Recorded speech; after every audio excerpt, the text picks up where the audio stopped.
Hello friends, welcome to my YouTube channel. So today in this video, I am going to show you how to check phone for virus or malware. Simply go to the settings and tap on the option device care. So here you can see the option app protection.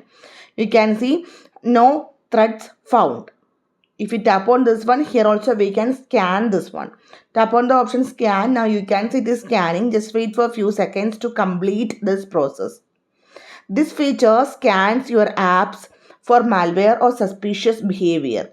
It helps protect your personal data and ensure your phone stay safe from harmful or fake applications. Okay.